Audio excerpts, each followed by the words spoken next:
Assalamualaikum warahmatullahi wabarakatuh. Saya Pila Awanis Fauzi bersama rekan saya Ibrima Septiani akan memaparkan mengenai latar belakang munculnya ketahanan nasional, memahami fungsi ketahanan nasional, dan memahami permasalahan utama dari geostrategi Indonesia.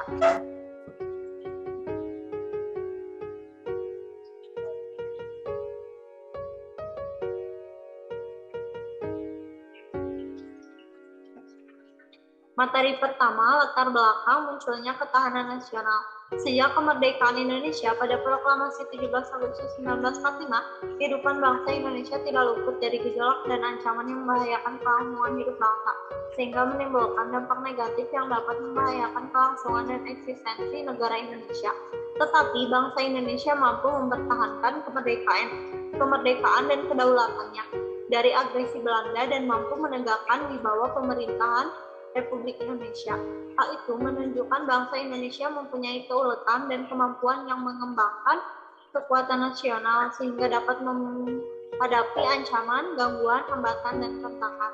Sisi geografis Indonesia menjadikan Indonesia sebagai negara untuk ajang persaingan.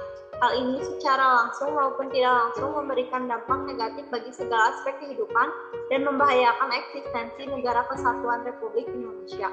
Untuk itu, bangsa Indonesia harus memiliki keuletan dan ketangguhan yang mengandung kemampuan mengembangkan kekuatan nasional sehingga berhasil mengatasi setiap bentuk tantangan, ancaman, hambatan, dan gangguan dari manapun datangnya.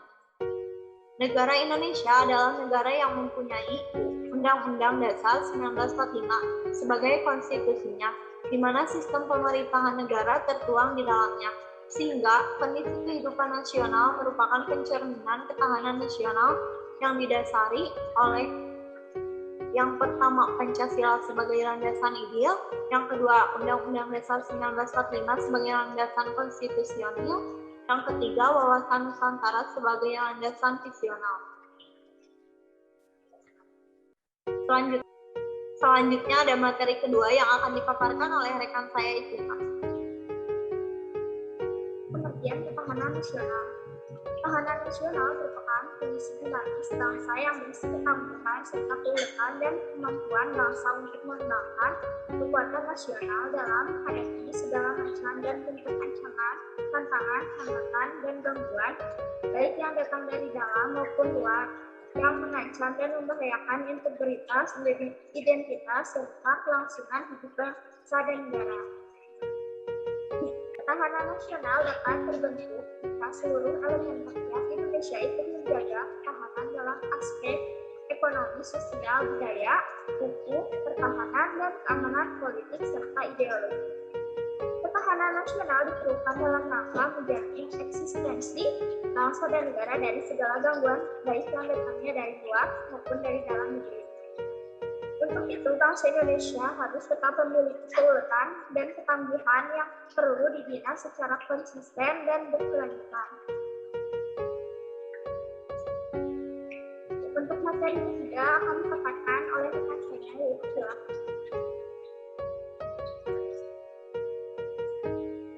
materi ketiga, fungsi ketahanan nasional.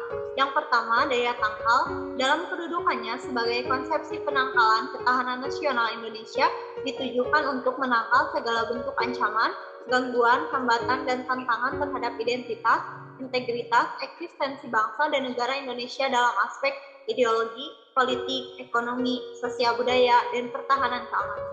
Yang kedua, pengarah bagi pengembangan potensi kekuatan bangsa dalam bidang ideologi, politik, ekonomi, sosial budaya, dan pertahanan keamanan sehingga tercapai kesejahteraan rakyat.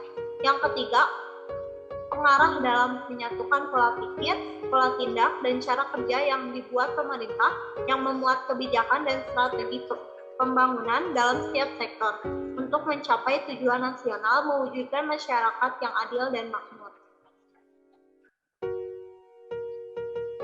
Selanjutnya ada materi keempat yang akan dipaparkan oleh rekan saya, Ibrima.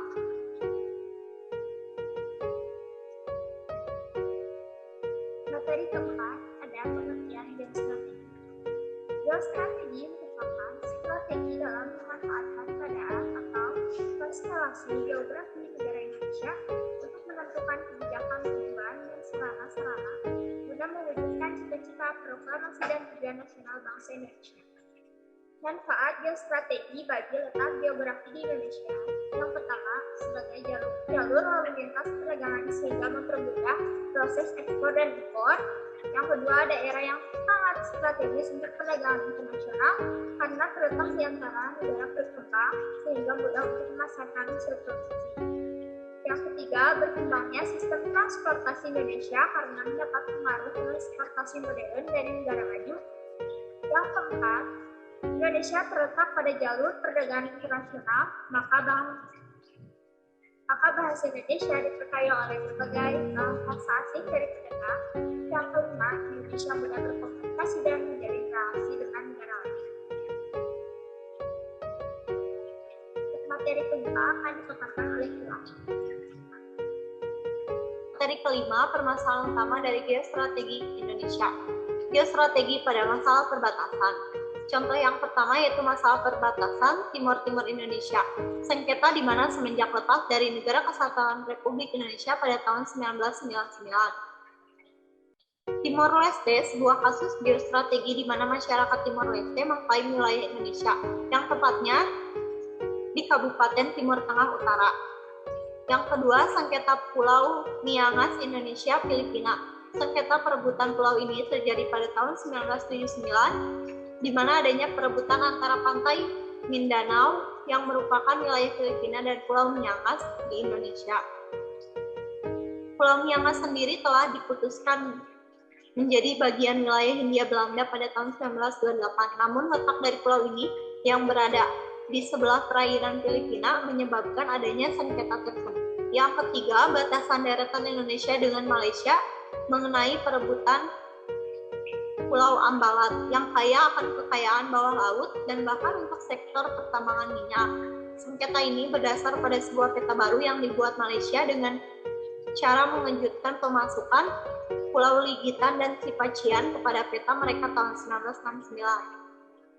Yang keempat, batas daratan di negara Indonesia dengan Singapura. Sengketa ini melibatkan negara Indonesia dengan Singapura mengenai adanya penambangan pada pasir laut di Ciekat Kepri yang sudah dilakukan pemerintah Singapura, di mana seharusnya mendapatkan persetujuan lebih dulu dari Indonesia.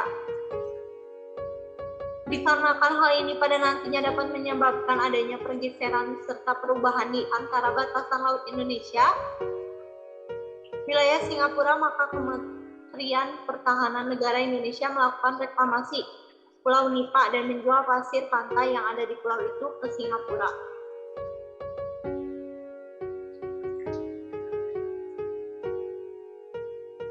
Sekian presentasi yang bisa kami sampaikan. Kurang lebihnya mohon maaf. Kami ucapkan terima kasih dan untuk perhatiannya. Wassalamualaikum warahmatullahi wabarakatuh.